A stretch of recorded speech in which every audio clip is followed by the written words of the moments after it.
père l'a emmené à Béziers, partout. C'est l'histoire de circulation du sang dans la tête. Et donc elle a eu des appareils, tous les années, c'est pendant une dizaine. Alors toujours plus électronique, etc. Et jusqu'au moment où là, il n'y a plus rien à faire. On est allé chez l'ORL, ou on est allé chez le professeur qui a dit vous pouvez lui mettre un appareil, mais c'est un placebo.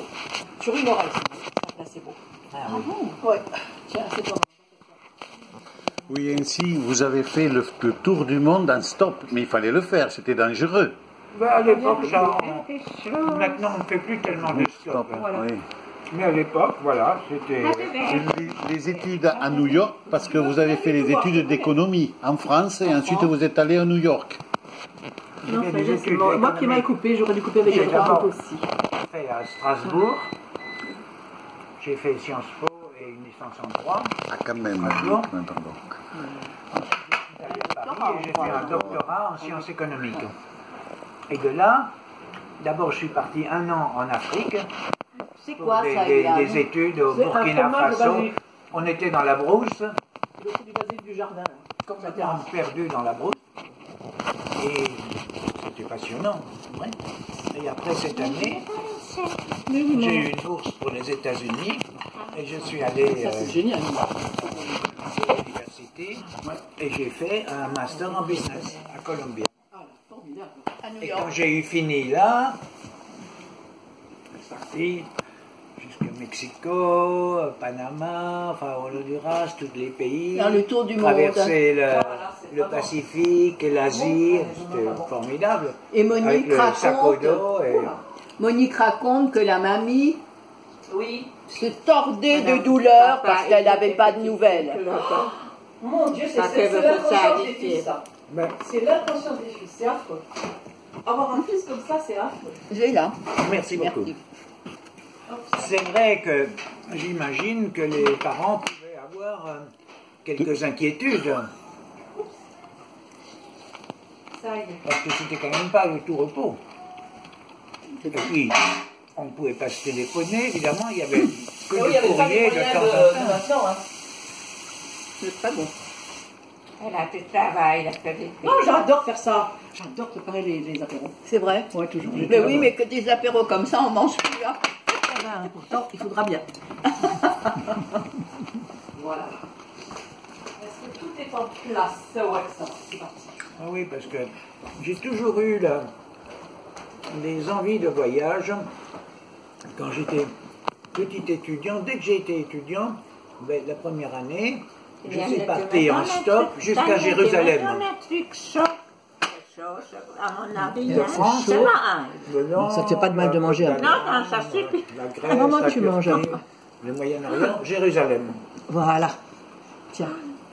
Alors, qu'est-ce qui vous a le plus plu? Après, l'année suivante au Cap Nord, enfin bon, on a fait des grands voyages comme ça. Toujours stop. C'était formidable. C'était une façon de rencontrer des gens, et de découvrir des pays. Maintenant, on ne peut plus faire De rencontrer le monde, le monde. Mais elle n'aime pas trop la lune. Ce serait trop dangereux, je pense. Tu veux pas un petit Moi, j'ai muscat? jamais eu de problème. Vraiment, Tu en veux pas? les gens étaient vraiment charmants, gentils, serviables. J'ai jamais eu de problème du tout. Peut-être travail. Mais non, c'est pas du travail, j'adore faire ça. Elle n'aime pas faire la cuisine, donc elle ne comprend pas. Moi, les enfants. Ça, c'était Quand c'est que vous avez Non. entrepris la traduction du cahier? Avant les études ou après les études? Alors, quand je suis rentré des États-Unis, après le tour du monde, j'ai fait le service militaire. J'étais 2 ans en Algérie. Et quand je suis rentré d'Algérie, c'est à ce moment-là que que j'avais revu Nickel avec les parents et tout ça. C'était dans les années 63, 62, 63. Et donc je suis arrivé à Paris et j'ai commencé à travailler. Je travaillais dans la banque. Non, mais vous savez pas comment fermer. Et je travaillais dans la banque et le soir, je tapais Parce qu'il a fallu... Asseyez-vous là, si vous voulez. Non, ça va très bien ici. Non, c'est bon. Parce qu'il a fallu un an, évidemment. C'était pas... C'est excellent tout ça. C'était pas les ordinateurs, et c'était voilà. Et... Alors, la question, parce que ce document aussi, il est sans rature, le vôtre. Oui. Vous avez fait écrit à la main et vous avez retapé. Non, je le lisais et je le tapais. Sans rature. Sans rature. Bon, il est possible que quand on fait une faute de frappe, Oui. on pouvait revenir dessus, parce qu'il n'y avait pas à ce moment-là de possibilité de reproduction. Évidemment, il n'y avait pas d'ordinateur pour vous imprimer les choses. Oui. Et je me rappelle, je l'imprimais, c'était des feuilles qui étaient là où ça avait été frappé, c'était violet derrière, et après on le passait à la machine. Oui, il y avait, des feuilles violettes pour en faire des doubles, du carbone. Non, mais oui, je parle du gras. Et pas des carbones. J'ai un plat spécial, ça s'appelle Christ. C'était un mode de déplication, mais des tartes et tout. On ne pouvait pas en imprimer. Dans le micro, on des 50, on pouvait en imprimer. De la Ronéo, vous faisiez, non? C'était pas comme ça non plus. Non. La Ronéo permettait d'imprimer plus. Mais c'était plus compliqué pour faire des Ronéo. Et je l'ai fait. C'était au carbone. C'est un procédé évidemment qui n'existe plus maintenant. C'était du papier spécial, on tapait et donc le dos était, on voyait de couleur violette. Alors comment ça se fait qu'il n'y a pas eu, j'ai dû faire des fautes de frappe, il devait y avoir un moyen de corriger, ou alors je recommençais la page, peut-être, je ne sais pas. Mais j'avançais lentement. C'est très beau. Bien sûr, c'était pas parce qu'il fallait déchiffrer. Alors, ça, c'était pendant un an, pendant que vous travailliez à la banque, tous les soirs en rentrant. Ouais. Vous étiez célibataire, là. Oui. Voilà. Ouais. Parce que là... c'est assez... Alors, il y a les cahiers de Dominique, mais il y a le vôtre. Et le vôtre, je le considère aussi important que les cahiers par eux-mêmes, parce qu'il y a un exploit, c'est de les avoir traduits, et notre exploit, c'est d'avoir trouvé un intérêt à ce qu'écrivait oui. Non, moi, ça m'avait, vraiment, quand il m'avait prêté les trucs à lire, ça m'a frappé, je me dis, il y en a un qui avait été mangé par les souris déjà, non? Oui, à l'époque. Alors, je ne me rappelle pas s'il avait été corrigé avant ou après. Ça, Après, parce que c'est une écriture un peu bic, stylo-bic, que la plume qu'il avait écrite. Ah oui, bien sûr, mais je veux dire, je ne me rappelle pas si ça avait été corrigé avant que j'ai transcrit les cahiers ou si j'avais tous les cahiers complets. D'accord, ça. Mais ce n'est que 6 pages. Parce que je ne me rappelle pas du tout de ces corrections et de ce rattrapage. C'est un cahier qui s'appelle 6 bis. Oui. Donc, mais qui a été écrit en disons, forcé un petit peu. Ça a été... il n'est pas... Je ne me rappelle pas que le problème avait été évoqué. Je ne me rappelle pas qu'il existait. Alors, je ne m'en étais pas aperçu. Peut-être qu'il est encore à traduire. Il ne fait pas partie de la traduction. Parce qu'il y avait continuité, si tu veux, ça quand même. Je me serais bien aperçu s'il n'y avait pas continuité dans le récit. Dans le récit, oui. Puisque phrase par phrase, je le traduisais, donc j'aurais perçu qu'il n'y avait pas une continuité, qu'il y avait un trou. Je n'ai pas perçu. Donc, vous le traduisez. Et donc alors je l'ai imprimé à peu près à 25 ou 30 exemplaires. Autant que ça. Voilà. Il fallait assembler tout ça. Je le faisais la nuit aussi. Dans la boîte où je travaillais, je pouvais utiliser la machine pour le... Dans la banque. Oui, voilà. Et comme ça s'est fait peu à peu. Et je me suis dit, parce que je m'étais dit, quand j'avais vu ce livre, j'ai dit, voilà, les campagnes de Napoléon, la campagne de Russie, voilà, c'est la même chose. Une histoire qui va durer pendant des siècles. Car c'est un récit vrai, continu.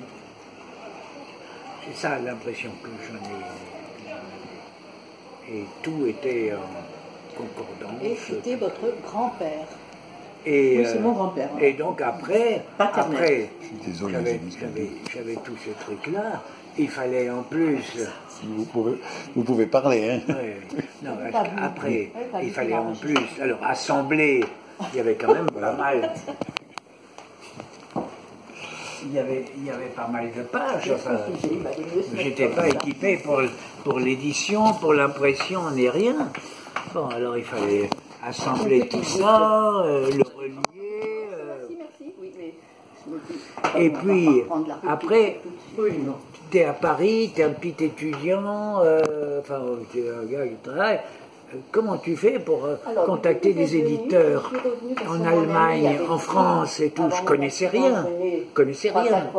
Alors, je ne sais pas comment, de fil en aiguille, j'ai trouvé peut-être dans les annuaires téléphoniques, je ne sais plus. J'envoyais des éditeurs, et je me disais, on arrive aux 50 ans de la guerre de 14, ça va intéresser les gens. Moi, c'était les 50 ans. Et je m'étais trompé, c'est les 100 ans. C'est les 100 ans qui ont fait. Oui, oui, c'est ce que je voulais vous faire cet après-midi. Et donc, j'ai envoyé, et j'avais lu un livre d'un gars qui s'appelait Heinrich Böll, prix Nobel de littérature, qui s'appelait Wanderer, kommst du nach Spanien. Mais Spa s'était arrêté. Et c'est un livre, ça m'avait plu, c'était sympathique, c'était intéressant. Et je pense que j'avais envoyé directement à Heinrich Böll. Je ne savais pas qu'il était prix Nobel de littérature. J'ai envoyé au bon soin de son éditeur. J'accrochais où je pouvais, qu'est-ce que tu pouvais trouver et qui pouvaient être les éditeurs intéressés par un récit de guerre. C'est quand même spécial. La guerre de 14 et 18 qui a été oubliée par les Allemands. Mais tu t'en as aperçu quand on a parlé édité en Russie. Quels éditeurs contacter? C'est pas évident. Et donc, c'est vraiment un très beau cadeau. Heinrich Böll, 5 ans. Voilà. Et lui, alors, en retrouvant la lettre que je t'ai passée de Heinrich Böll, il avait envoyé, non pas à Fribourg, il avait envoyé c'est pour les enfants ou pour les grands? Au musée de Munich, d'histoire de la guerre, enfin, tout ça. Et c'est celui-là, il dit non, ça ne nous concerne pas, et qu'il avait envoyé à Fribourg. Alors je te rends compte, de nous, Fribourg, Munich, Fribourg, et puis 20 ans après, le jeu vidéo, lui il a fait tout ce qui est informatique, et lui elle a fait les dessins. Oui, et le jeu est sorti il y a 5 jours maintenant. Ah, ça c'est un jeu qui est sorti en 88. Ça n'a rien à voir avec ça, c'est un jeu vidéo. Et ensuite, maintenant, on le retrouve à la télé, comme tous les jeux vidéo, puisqu'il y avait 9 épisodes sur la guerre de 14-18. Et dans l'un, j'ai les extraits, mais toi, tu ne peux pas les regarder à cause de ton Internet faible, où j'ai fait la capture de la vidéo, où on cite Dominique Richert à 2 endroits différents. Ah bon? 2 endroits différents. Je pense que c'est ça. Même moment aussi a eu une déchirure de la Eh bien. Si c'est pas de la façon, la famille. Voilà, donc et dans le générique, on retrouve justement les archives militaires, et c'est de là que c'est parti, mais fait par les Allemands. Je dois dire, il y a quelques temps déjà, j'avais vu sur Amazon le récit d'un paysan français. à Paris. qui était sergent, qui est devenu sergent dans la Grande Guerre, qui a fait toute la guerre. L'histoire parallèle à, je ne sais pas si tu le connais. Je le connais par cœur, c'est Rémi Casal, c'est Louis Bartas, le tonnelier Louis Bartas. C'est parallèle à l'histoire de... Ils enlèvent les bugs, même si on en a enlevé plein. Mais je trouve franchement l'histoire de Dominique est meilleure. Enfin, le bouquin de May est bien meilleur. Non, mais ils ont le même esprit, la même critique de l'art. Parce que c'est Rémi Casal, l'universitaire qui fait foi, qui est expert dans le monde entier et en France, qui, lorsqu'il était à la faculté, il mettait un texte de Louis Bartas et il mettait un texte de Dominique Richer et il leur demandait lequel était français et lequel était allemand. Oui, je le savais. Voilà. Donc, et maintenant, pour faire la, disons, la publicité de Dominique, je dis que Dominique Richer, c'est le Louis Bartas allemand. Parce que le Louis Bartas, c'est 300 000 exemplaires. Ah, quand même. Oh, c'est pas vrai. 300 000 exemplaires. Dominique n'est pas à ce point-là. Mais l'éditeur n'en voulait pas de Louis Bartas. Il y a 30 ans, quand même, il a mis 30 ans. Traduit en japonais, traduit partout, connu du monde entier, etc. Connu des Alsaciens, ils connaissent plus Louis Bartas que Dominique Richer. Quand je suis dans le musée à Danemarie, si je parle de Louis Bartas, on me dit tout. Si je dis Dominique Richer, des spécialistes du musée. N'est-ce pas? C'est assez. À ce point connu, ça je ne savais pas. 300 000 exemplaires. Alors, pour le musée, par exemple, quand Dominique, pour le mémorial de Danemarie, quand il a été proposé, ce sont des spécialistes des grands musées de France, du patrimoine, qui se sont intéressés, évidemment, au livre de Dominique Richer, etc. Mais ils avaient un doute, parce qu'ils ne le connaissaient pas bien, et c'est le fait qu'il soit labellisé un petit peu par Rémi Casal, le grand spécialiste qui a dit c'est du vrai. C'est pas vrai. C'est du vrai.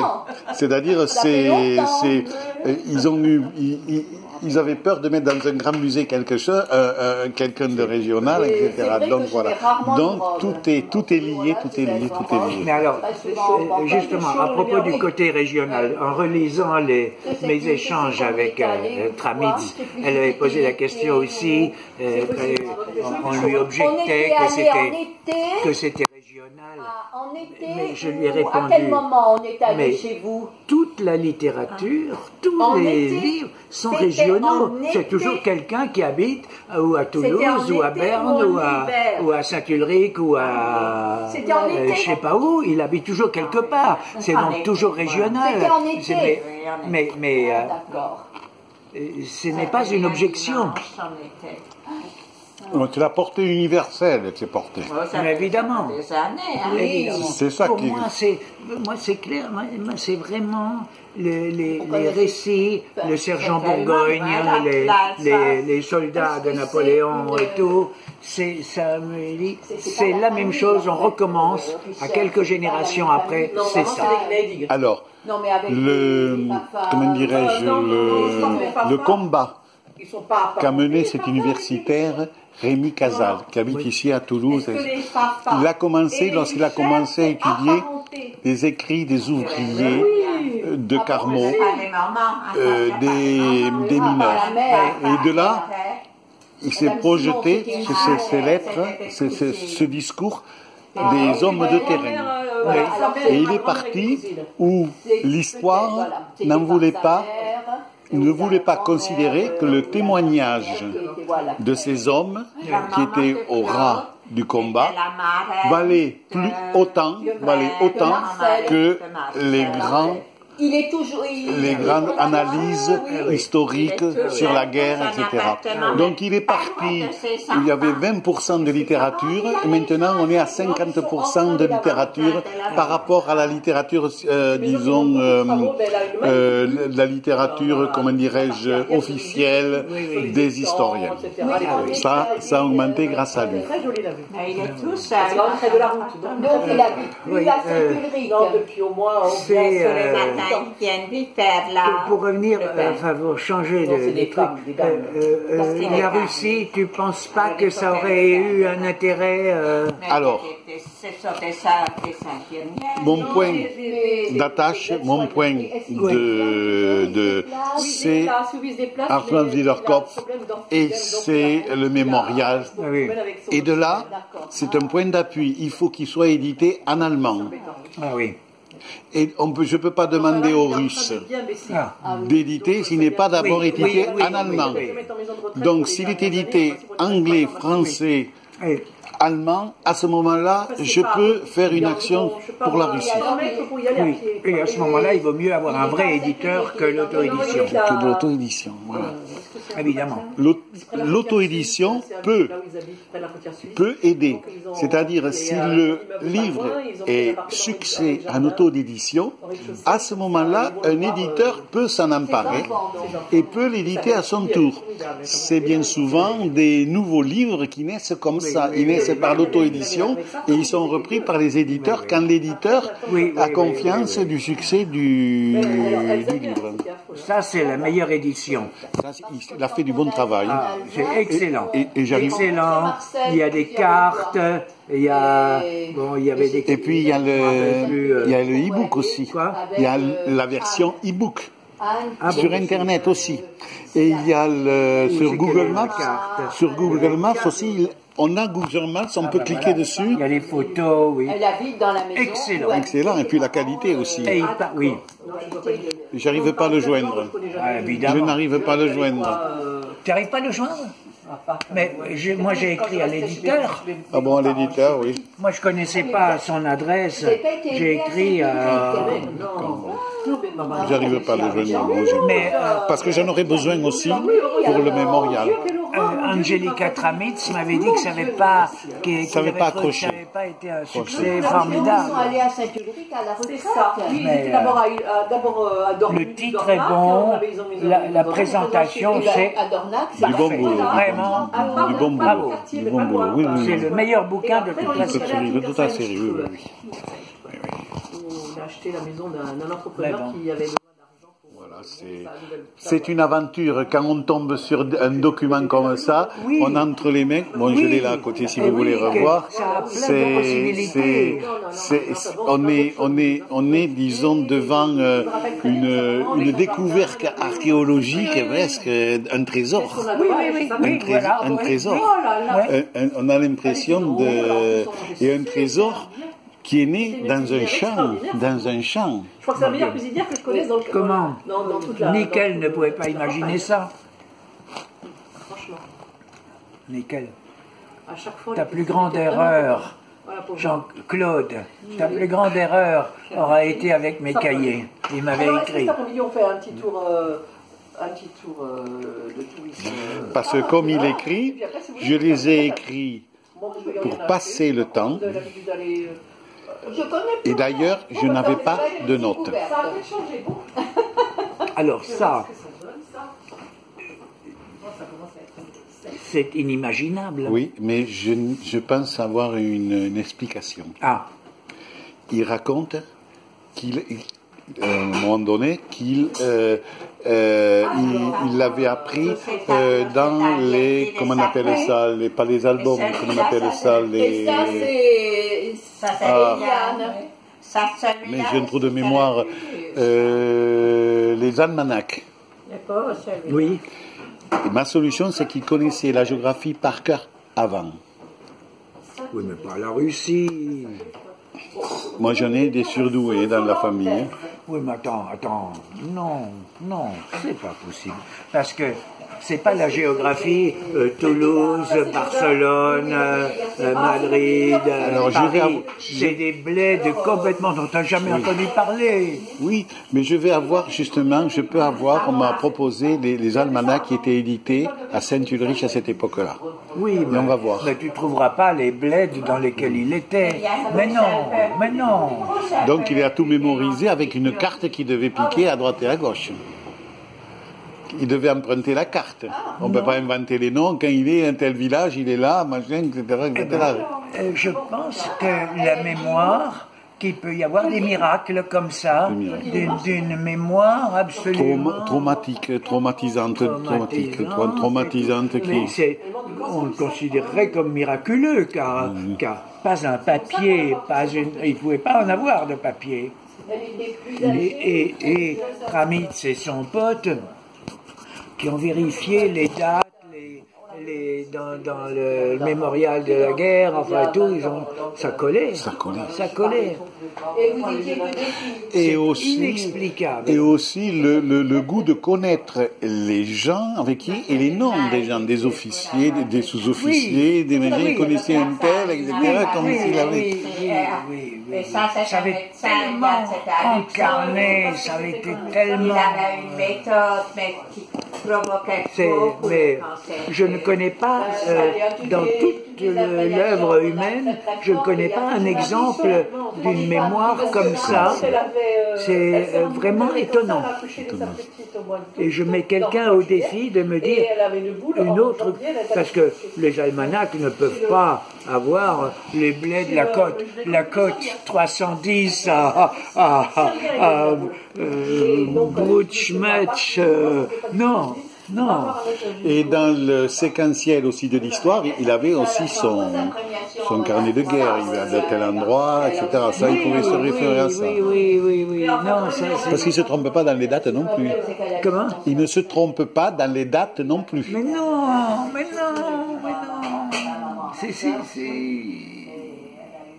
C'est inimaginable. Et en plus, la façon dont ça a été écrit, sans rature.